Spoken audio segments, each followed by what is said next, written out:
didn't smash him. We know how that game ended. It ended off of a very one single team fight and bad decisions by Cloud9 down the stretch. So I definitely think this is anyone's game. Yeah, we'll see how this works out for Cloud9. Again, in Champion Select for game number 2, Swain banned away, along with Fiora taken away from KFO. A little bit of trouble for Impact in that solo, while Azir and Ryze follow.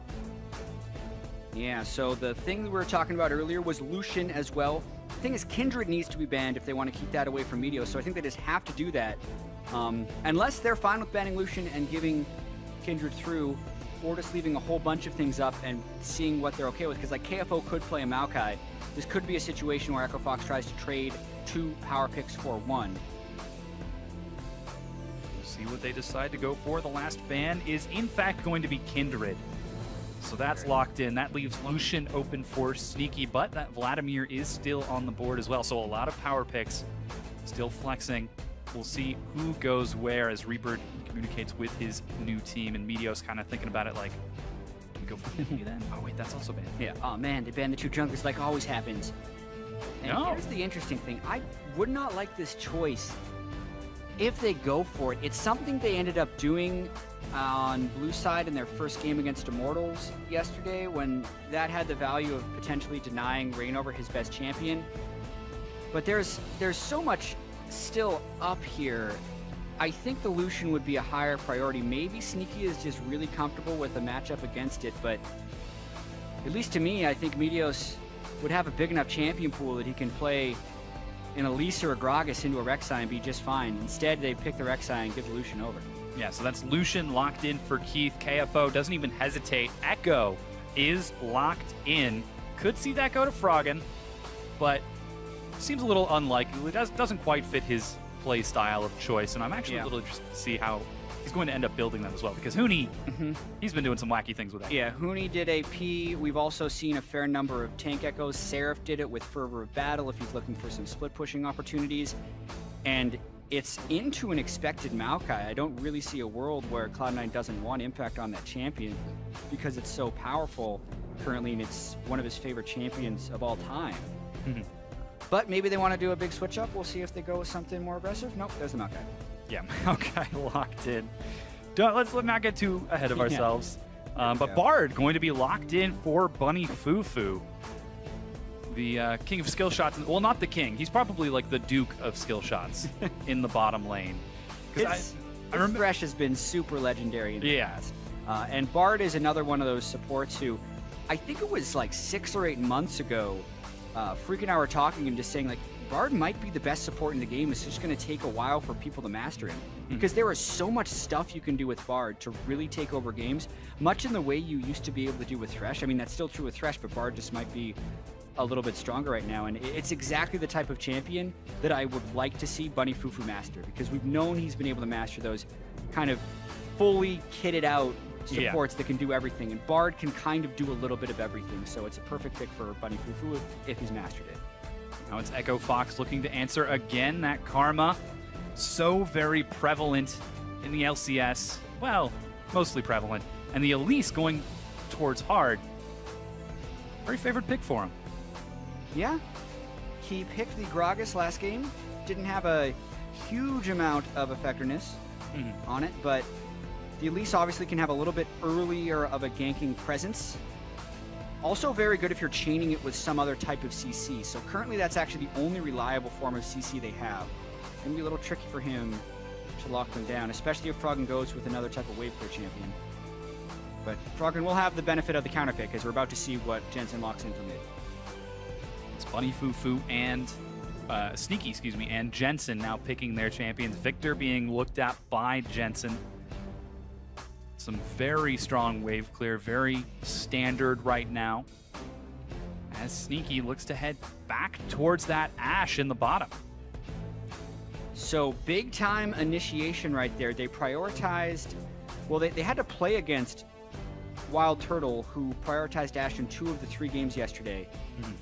And also they got to play against the Victor from Pobelter, but Jensen has always been a very good Victor player, and I think that champion is just insane right now in the mid lane, as far as his ability to just push in the wave from level 7 onward and then be absolutely nuts in the late game team fights.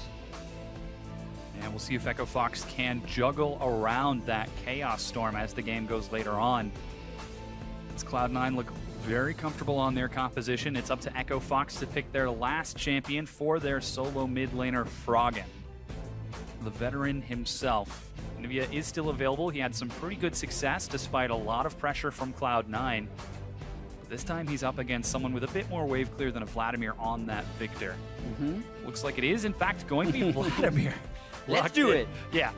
Yeah, well, he can stack a lot of early magic resist and maybe try and pressure Jensen off of being in range from farming the wave. I like it that they've gone for this. They also have the chance to put this top lane with KFO and have Froggen still be an Echo in the mid lane. So those are champions they could swap back and forth if they really wanted to. Yeah, that's what they've currently got swapped, but they still got a few seconds before it is locked down. Yeah, they have until 20 seconds if they want to swap the champions back. Currently, KFO wouldn't even have teleport. So they could also put Froggen top lane if they actually wanted to with teleport.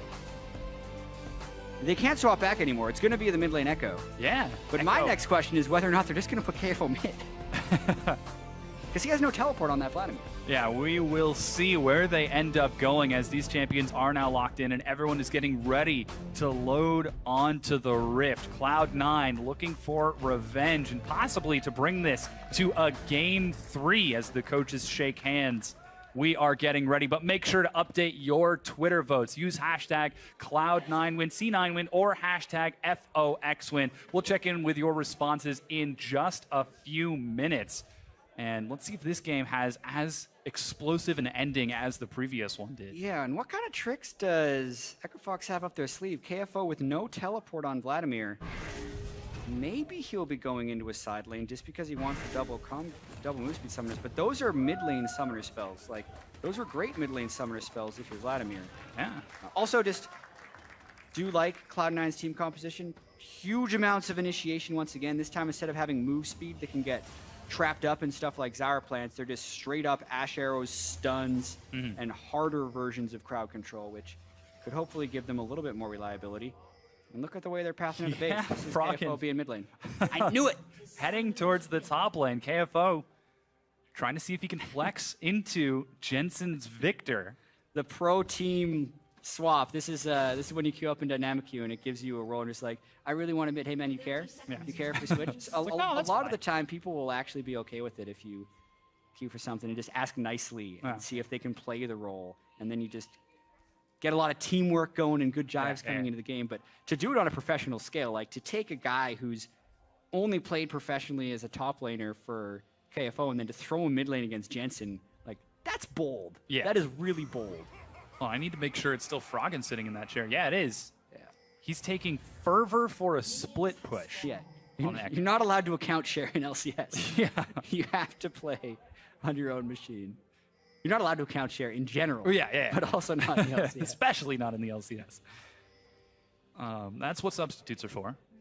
As cool. Cloud9 are doing with Bunny Fufu and Smoothie. But Echo Fox send Keith and Big on a late invade. They're going to find Sneaky and Bunny Fufu. The binding, he's going to find some damage, but doesn't quite lock them down. So just a favorable start to the lane.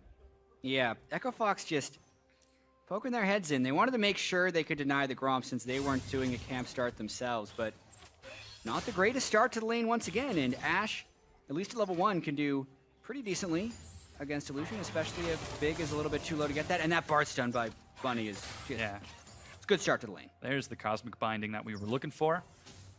Minions are all going to be caught up now as Froggen is splitting in the bottom. That feels so weird to say. Yeah, back on CLG EU, Wicked and Froggen would do this with some champions. Like, if they picked Zed, Wicked would usually play it, and then Froggen would go play something elsewhere. Froggen's no stranger to lane swapping either. I remember one game, they put Crepo mid lane on a Nivea and let Froggen play support. That wasn't a meaningful game, though, or a very meaningful game. This one is. It's a clinching game against Cloud9. Very confident move from Echo Fox. We'll see if they can make it work, as so far everyone is looking pretty comfortable. And you know, what better champion to put into Jensen's Victor than a Vladimir? Someone who can just, hey, you're going to shove the wave? Perfect, I'll catch it. As Meteo's getting a little greedy trying to secure that Scuttle Crab. And he's going to catch the tunnel. And Hard lets him go. Yeah, that's both junglers doing their one side clear to scuttle. Sometimes you can catch conflict there. Bunny really on point with his bar stun so far. Yeah. This is what we were expecting. This is what we were hoping for sure, yes, from Bunny Fufu, because he had such great thresh play. If he could get those early stuns on Bard and then just get in the zone, because Bard's one of those champions who, although it seems like just like a lot of practice and practice with the skill shots, like you do have to have so much anticipation, especially with the Bard ultimate, that if you start getting in a rhythm where you're hitting all your skill shots, you can be really devastating. Yeah. You have to get a feel for the skill shot, your primary target, and the background target. Very tricky champion. So far seems to be doing rather well. Actually roaming down towards the mid lane. KFO is shoved pretty far forward, but he backs off. Nice and safe. Yeah, despite shoving the lane in the top side, Sneaky and Bunny Fufu aren't able to make anything happen in the mid lane. Head back towards their own tier 1 turret. Froggen continues to trade it out with Impact, spamming spells to bully it out. Yeah, so I'm actually going to switch Vladimir with Echo so I can better head-to-head these guys. Yeah. We're checking the mid lane, they're dead even in CS, and it's a very slight advantage for Impact against the Echo. So I'd say KFO is wave clearing out just like he should, and Froggen, while trying to get a lot of harassment, is actually missing a few CS against Impact. Here and there, just a couple of minions are missing. But with the recall, opts for the Dark Seal and a Doran's Ring. Standard split push Echo. Still not quite seeing. Oh, Sneaky. Greedy recall right there from Sneaky. He's going to get trapped in lane for a little bit longer. He would have loved to be able to go back and buy with that 1,000 gold, but Keith had already recalled for that double longsword, and now he gets to lane against a Doran's Blade only Ashe for a little while. Nice job by Keith to get that harass off. Very good presence of mind. Junglers are going to spot each other once again as Meteos and Hard competing over vision. Meteos once again looking for the invades, looking for any advantage he can secure over Hard to try shutting him down. But this time the Wolf Spirit spots him out and scares him away as Jensen shoves in towards the mid lane. KFO with a recall is going to opt for the Spectre's Cowl first, so he's just going to farm it up. While Sneaky and Bunny Fufu continue to try staying afloat with these item deficiencies in the duo lane. Yeah, they're pushed into a pretty difficult slot in the lane right here just because it's been on Echo Fox's side for so long. It's going to push back shortly, but at least for this next wave, it does give Hard a timing window in which he could get in position. So with his current position, they're probably hoping to get more harass down. Like, that's not a gank you really want to do, but he goes for it anyway. Walking through the turret, Sneaky takes some damage, but Summoner Heal and Flash gets him out, and Hard is the one who goes low. Froggen dueling it out with Impact and Meteos. A quick level 6 means he can trade back. Wow. I mean, a very ambitious gank right there. 2 full health duo lanes, and Hard passed through the turret on Elise. So Echo Fox burned 2 flashes for that, and technically they get the Summoner Spell advantage because Sneaky used both, and Bunny Fufu also ignited to try and deter farther damage. So technically the gank worked, it just was wholly unexpected. And Sneaky is going to try to catch this minion wave as best he can, but Hard is still in the area, healing up off of that just a bit as he tries to look for some more pressure, but Sneaky clears the wave in time and is relatively safe. Finally, he's going to get his recall, but he's forced to miss a few minions. Yeah, at least at this point now, he's recalled for enough of a BF sword. So previously he probably would have recalled on pickaxe. This time he gets to go into a BF sword, so not a disastrous item timing, it's just the fact that Keith is getting a pretty big edge, and they're getting a ton of turret damage down since Hard has just stayed in that lane for so long. Question will be how much experience Hard gives up as Meteos is eating up the Echo Fox jungle on the other side of the map. Yeah, they're not quite able to break the turret yet. Sneaky's almost there. Minion wave, I think it just might be able to make it in time. As Hard and Jensen trade off in the mid lane, continuing to farm it up, KFO is like, guys, I can play Vladimir too. That's one of the sorts of situations where you play a champion in ARAM and you're like, I am now a main of this champion. Well, KFO has always loved to play carry top laners, and Vladimir has been very good in the top lane as well. So it's natural that he'd be able to play the champion very well. It's just he's going to throw it mid lane because Vladimir is just so much more dangerous with 2 combat summoners. With how well he can stay in fights, having to have Flash and Ghost is just better. So as long as he's able to play an equalized lane against Jensen, who at least early game on Victor, the new Victor, I think actually has less lane bullying potential through the first 9 levels than the old Victor would have had. Mainly just a guy who can wave clear and then is a tremendous late game team fighter. So KFO is going to be fine in the lane against Jensen. And then Froggen probably just wants to play Echo. Part of this is just them having fun, I think. Yeah. Putting out some very interesting compositions and switching it up on us. And even this sort of adds to the complexity of how do you prepare for something like this when a team demonstrates that they can sort of flex. You thought it was tough preparing for 2 supports. And how do you track all this stuff statistically? I'm sure our guys that are trying to do the auto pulls for like mid lane CS differentials and like all these jungle gravity things that we're trying to do, like you got a special case this game because Froggen is a top laner and KFO is a mid laner for 1 game only. There's a large asterisk next to this game in every Excel document. Meteos heading towards the top lane. There's still a lot of forward pressure from Echo Fox as they want to break down this tier 1 turret. 20 Fufu drops the tunnel and the arrow will hit. Beautiful gank. He's locked down, forced to flash, but Meteos catches up. Heal was already used. Tempered Fate finds Big. They're going to look for 1 and follow up on the 2nd. First blood for Sneaky as Jensen roams up. Big is going to drop 2 kills, Cloud9. So that's the type of trigger they wanted to be able to pull in the first game with the Sivir and the Karma, but this time you can see the actual lockdown of the CC is so much more effective. They land the Ash Arrow on Keith as they come in with Rek'Sai, basically double tunnel, magical journey into a tunnel from Rek'Sai. Incredibly difficult to avoid. Not only do they burn double summoners, they get a double kill. Yeah, they're going to answer this top tier 1 turret back, and suddenly Cloud9 are in the driver's seat. Feeling very comfortable about that. No answer from teleports on the far side, and Hard is trying to make it worth as he's looking for the Infernal Drake. And in fact, Keith is on his way to help him out, so they should be able to secure it. Yeah, they'll be able to get this one. Meteos would have a tunnel up that he'd go to, but they just don't have the members to go for that. They're trading the double kill in the top lane and the turret for this dragon. This is much more favorable than what ended up happening in the first game where they just traded turrets and Echo Fox also got the dragon. Here they get 2 kills in a turret, inexpensive, leaving the dragon unoccupied for a little while. Yeah, so temporary advantage for Cloud9. We'll see if they can turn this into something a little bit bigger over the course of this match. And here's that play once again. Meteos so patient. Yep, just waits for the Bard, goes straight in, stun onto Keith. Big did get the root onto Meteos, which buys time for a little while. And I love the ultimate from Bunny Fufu there onto Big to just give time for them to finish off the kill onto Keith and not let Big run away while that was happening. Jensen had also been able to roam up against KFO, and maybe he goes for a little bit of burst here. He is without ultimate though, so KFO can sustain a bit. Yeah, just heals it right back up.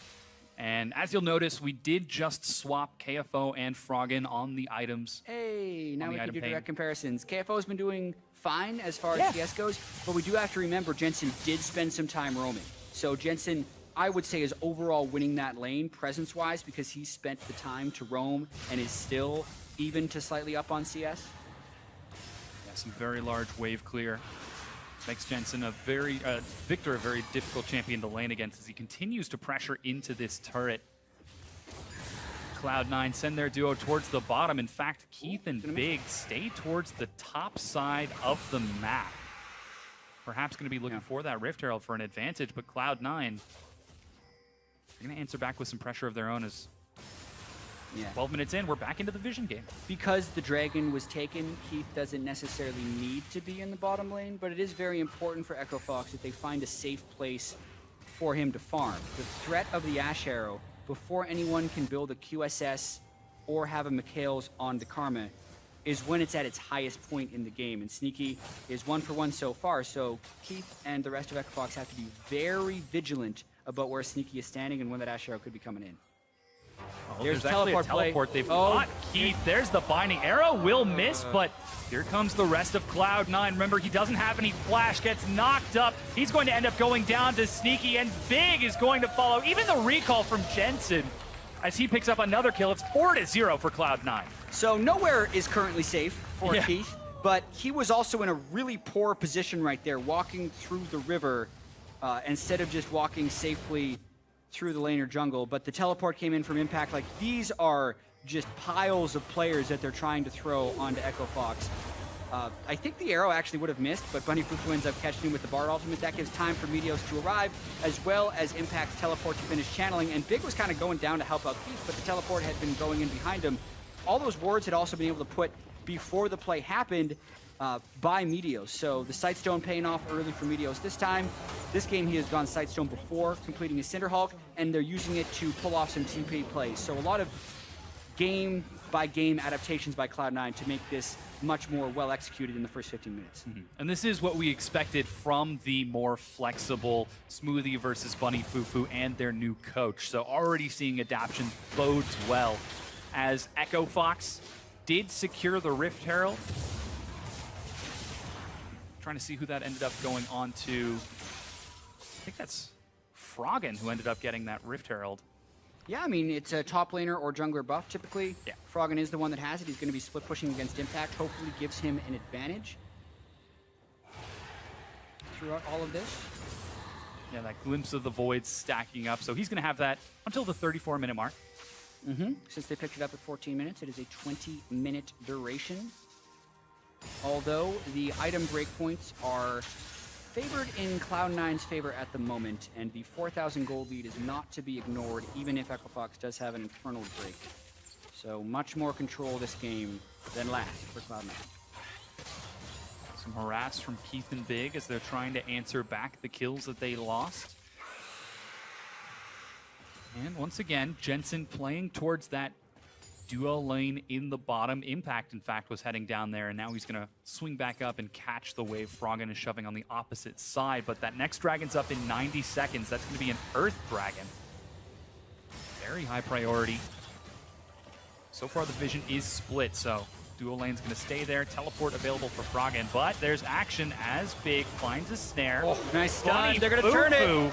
Locks down Big. Meteos has to get out. Cocoon is going to find him. They're under the turret. They're diving it. Froggen's coming in. Hard can reset with the repel. And in fact, it's Big taking the turret. He goes down. Meteos gets it. Misplay from Echo Fox. They're not even able to get sneaky just yet. Finally, he drops, but Froggen drops back in. He's still got turret aggro. He goes down. Triple kill to Meteos and 4 kills for Cloud9. Yeah, everyone just runs under the Cloud9 bot lane turret to dive, and that play just reeks of desperation for Echo Fox right there. They had been losing and losing to Ash Arrows, so they try and preempt the gank from Cloud9, but they do not have the setup or the reliable crowd control to do so, and 4 people just run to their death, essentially, and a bunch more kills picked up for Cloud9. Yeah, that's a lot of momentum. They've got complete control over vision. A couple of double wards just in case Sweeper comes along to make sure they have control over that pit.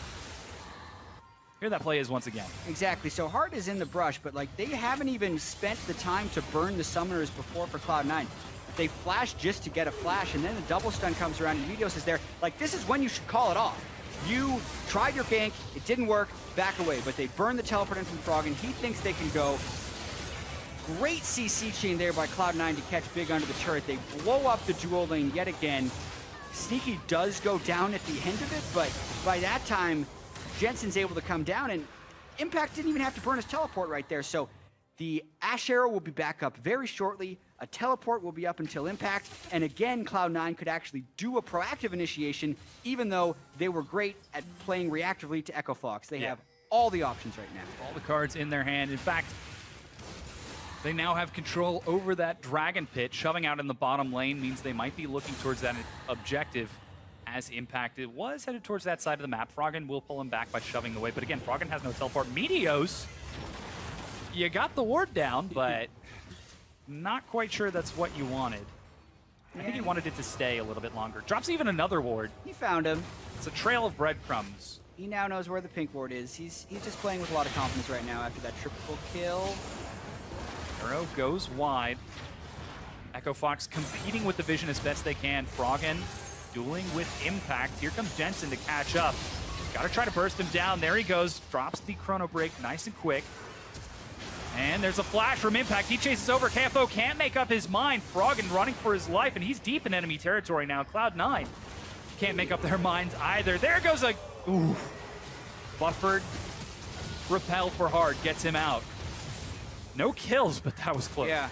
Froggen gets out as well, but this leaves the Dragon undefended. And Cloud9 has everyone in range to do it. So this little lane swap trick for Echo Fox hasn't been working out too well, but surprisingly, they swapped the solo lanes. Those guys are doing mostly fine. It's their duo lane that's getting massacred by the initiation from Cloud9. And, you know, we've spent so much time talking about how strategies will change up if they bring in a different support player. We haven't even talked about the obvious. It's a different support. The lane's going to do differently. Yeah. Bard, much different than Karma in the way he plays, and Bunny Fufu has been really on point with it. The one miscommunication when they threw the Ash Arrow through the Bard ult, but now Froggen trying to make another play. Yeah, he's got no Chrono Break, and Sneaky's been allowed to just fire shot after shot. Flash! Oh my gosh, he's still alive. There's Jensen. The laser is going to miss. Froggen is being escorted out of there. There's the arrow. Sneaky finally finds it. Oh, and they got the angle on him. Cloud9 are continuing to chase. KFO drops the Sanguine Pool, but Impact forces the flash by zoning him forward. Yeah, I really love what Cloud9 is doing this game. Instead of having the move speed of the Sivir and the Karma, they're using the Bard tunnels to still position around the map in a very quick fashion. Really taking full control of this game against Echo Fox. Now the mid-tier 1 is going to drop. Cloud9 are 5,000 gold ahead. 9 kills to 1, and 3 turrets to 1 after that. And as you mentioned, Cloud9, so very confident. Yeah, looking to make this a 3-game series for sure. Only 19.5 minutes into the game. Plenty of league to play yet, but the type of composition that Echo Fox has isn't the best suited for turtling out, especially when you consider how many tools Cloud9 have to initiate straight onto them. They do not have the mid lane wave control from last game when they'd had Froggen on Anivia, or the hyper carry fear of a split pushing Fiora. Instead, they just have a tank Echo who's really being matched by another tank Maokai, and then a Vladimir who has been neutralized at least quite easily by Jensen's Victor, who's now hitting some pretty powerful item breakpoints. Yeah, things looking very good for Cloud9. They might become the 3-game series. The 3 series. You know what I'm saying. They might become the what? The team that takes it to 3 series every time. 3 games? Yes. The 3 team games, that not goes series. 3 games all in the every time. Yes. Wow. Is that a thing? I don't know. There's We're gonna best find of out. 3 threes. Yes. Okay, that was hard. Let's talk about something else. Yeah, well, Cloud9's crushing at this game, that's for sure. They're going to continue to try and set up plays everywhere they can, and either Bard ult or Ash Arrow is going to be the one to lead, generally, for these fights. Yeah, and to sort of tie that in fact, best of 3s really benefit this team because they can start out with either support, and whichever one works, they stick with it. Yeah, exactly. So, mid-series substitutions, if one guy's not feeling it on the day, put in the next one. Both times they've done a substitution, it's immediately been followed by a victory. That just means they have to sub every single game. So Bunny did great. Sorry, man. Putting Smoothie back in. Yeah. I don't think it's going to quite work that way. I think they'll keep Bunny in after his performance this game. Yeah, currently 100% kill participation along with Meteos, who's been teaming up with Sneaky and Bunny Fufu, the 3-man roaming squad, looking for someone. I think Ward is finally going to spot out the vision that big had dropped previously, as everyone continues to farm it up. So a bit of early action and everything starts to slow down a bit. Cloud9 trying to assert their dominance on the map, and Echo Fox playing appropriately, playing back, trying to get themselves back to even with Cloud9. It is just 5,000 gold, and Echo Fox was able to pick up the Infernal Drake at the very start of the game. So all hope is definitely not lost. I mean, we've seen much larger deficits be come back from. They still have the potential of a very late-game Vladimir, but the scaling of Cloud9 is also quite respectable, which makes this a pretty daunting task for Echo Fox. Nice dash there by Keaton before the arrow down the mid lane. 4 members of Cloud9 were setting up for a dive, but with the arrow missing, that's going to be the no signal instead of the go signal. And everybody goes back to catching their minions. Impact in the mid lane currently going to have to head top to catch up with Froggen, who's been split pushing all the while with that Glimpse of the Void buff.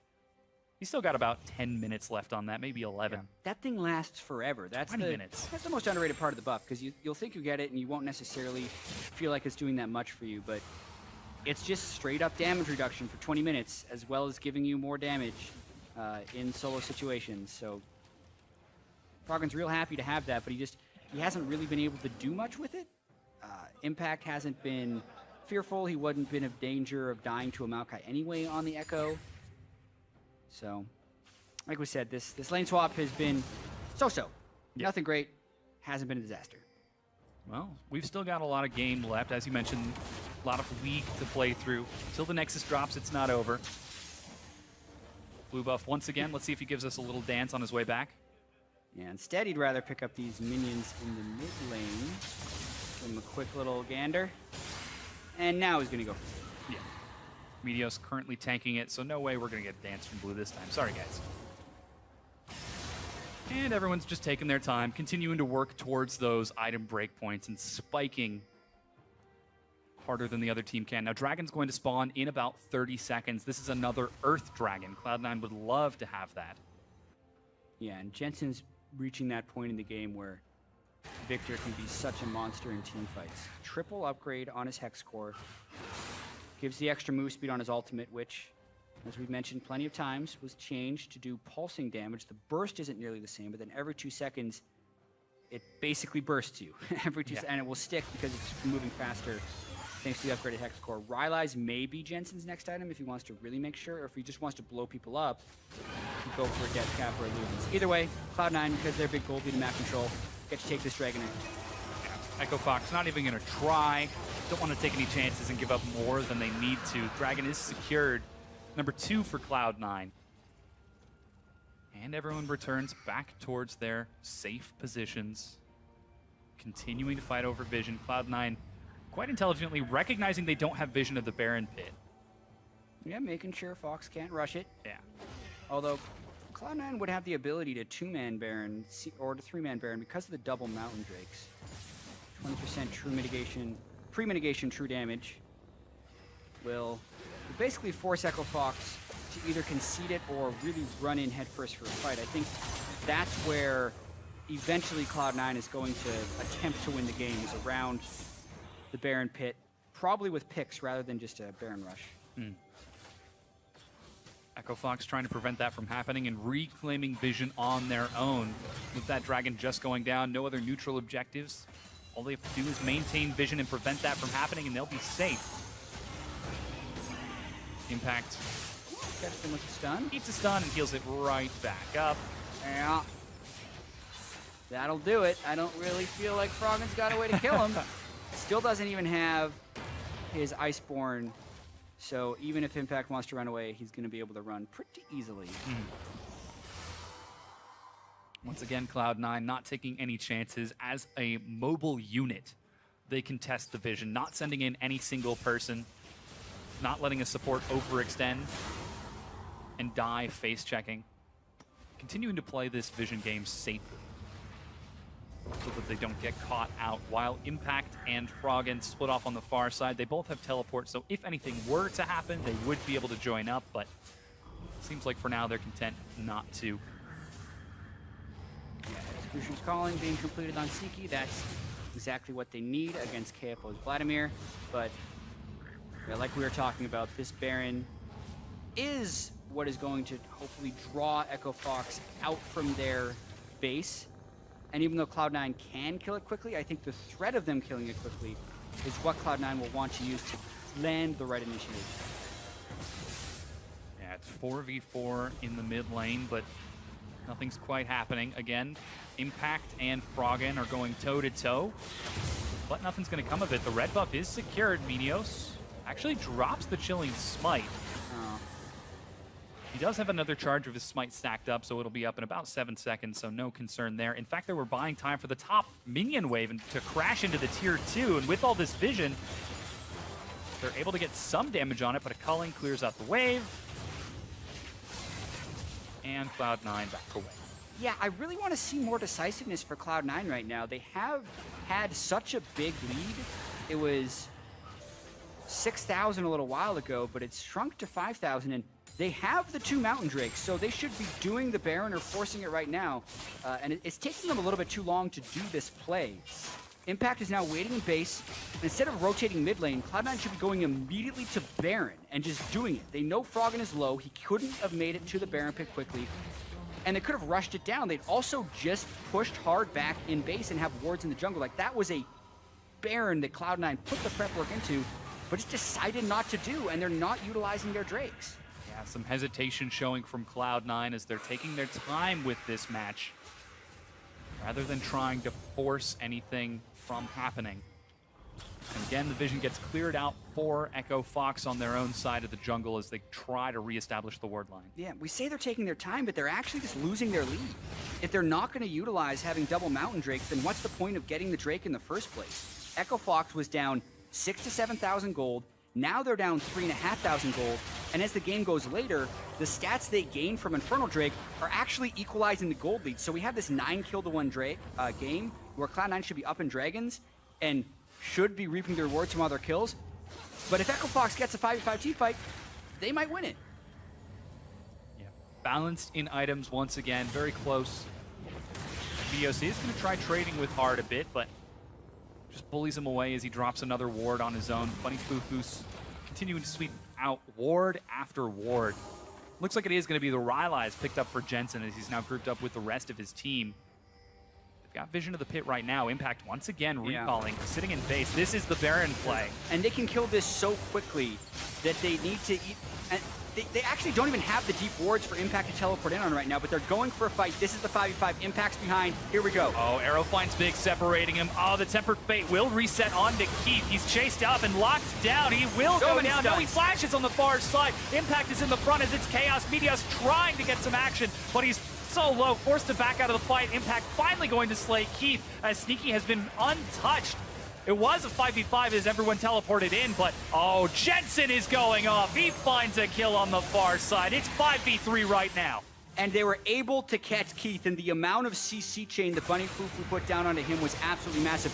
This is the play they've needed to make for quite a while, and they can most likely get the Baron after this one, but Hard is still sticking around. Froggen and KFO aren't willing to give up on the play. Yeah, Hard has his smite. Froggen is low and is forced to back out. Sneaky might be able to chase these kills down on that sticky Ash. Oh, KFO already used his pull. Yeah, might end up going down. Yeah, he's finally going to drop the rest of Cloud9 in the back of Baron. Bunny Fufu is able to get a kill onto Hard by baiting him out. Oh, man. Bunny Fufu did end up going down, but that's Baron going over to Cloud9 in trade for one death. Yeah, and then maybe they can finally use that Baron buff to crack some more turrets, because despite holding a large map pressure advantage for the past 10 minutes, they've only taken down the far outer ring of turrets. Because of the deaths, though, they can probably rotate to get this Infernal Drake, which is very important, so they can kind of minimize the bonuses that Echo Fox will have been getting, and Big just where he should not be. Yeah, trying to drop some wards. That's the solo warding mission. The arrow, oh gosh. Narrowly misses, but Big is able to get out, and that is an Infernal Drake that has spawned. Yes, Echo Fox have got vision, but the best it's going to do for them is let them watch as this dragon goes over to a Baroned up Cloud9. Yeah, so they are able to extend their advantage now. Very important stats to pick up 31 minutes into the game. Can't quite get the blue buff from that invade, but still, like, not a fully won game yet for Cloud9. They have a lot of good items right now. Jensen is extremely powerful, and Echo Fox hasn't shown any propensity for beating them in team fights, but the gold is still pretty close, and you always have to respect Vladimir. Echo Fox is not a position for the right type of fight right now, and their turrets are melting. Yeah, that double Earth Dragon so strong. The inhibitor is broken with no contest from Echo Fox, and immediately Cloud9 is 5. Swing towards the top lane, looking for their next objective. Meteos surely going to apply pressure on another side of the map with that Abyssal Voyage. Yeah, he's just coming straight back. Oh no, he's actually going straight back. Yeah, exactly, because they want to keep grouped as 5 and just use this Baron buff as well as double Mountain Drake to just kill the turrets very quickly, and they know that Froggen doesn't have teleport right now, so a flank is really difficult to set up.